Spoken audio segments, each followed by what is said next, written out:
Now this is a perfect example of why you don't play boxing. You just don't challenge a trained boxer for a sparring match knowing you are nowhere near his caliber. Maybe you boxed for some time, maybe you know how to throw a couple of punches, but that doesn't mean you go around and keep discrediting their accomplishments, the kind of work they put in. But again, sometimes your ego kicks in and you end up doing stupid things. Well, the gentleman in the white vest called out this 16-year-old boxer called Nathan Lugo, saying that he doesn't acknowledge any of his boxing accomplishments. Nathan Lugo might be a 16-year-old boxer, but his accomplishments are far superior. He's been training since he was 6, and last year he rammed to a heavyweight title at the Junior Nations Cup. He's a 21 times national boxing champion. He's also a 2 times international gold medalist, and he has 5 silver gloves national titles to his name, and he has claimed 3 junior Olympic titles in 4 years, and currently he's training to compete at the national championships this year. So that gives the background for this young 16-year-old boxer and the gentleman who clearly doesn't stand anywhere in his skill level. So let's get straight into the breakdown. The guy in the white starts off with his southpaw stance. His stance is completely off balance. He's leaning way too forward, giving his head as a clean target for Nathan to hit back. He's playing a beautiful counter attack. Lugo switches his stance from southpaw, pushes some pressure. The guy tries to throw some haywires. Look at his legs, he's all stiff, too stiff.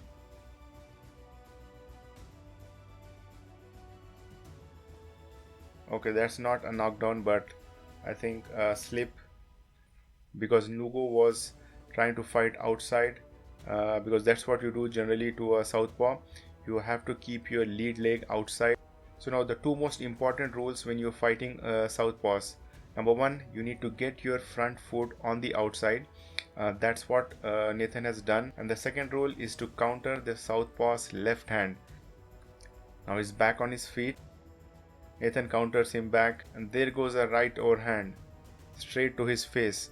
Now the reason the guy got caught is because his shoulders and his hips were completely square facing to his opponent, and that's a big no, because you're creating a huge target for your opponent to hit, and that's what has happened. And this has come just under 30 seconds.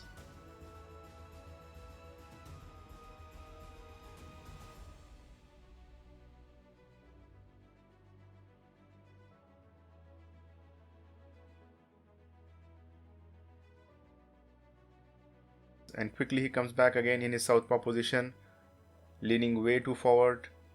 Lugo moves in, pulls his body back, a looping left hook, and there he goes.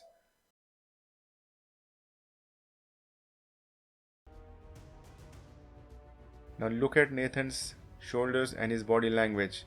He just wants to finish this thing as quickly as possible.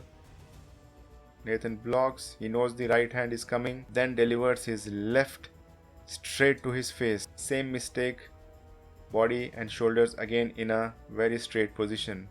And this time, he just lands out of the ring.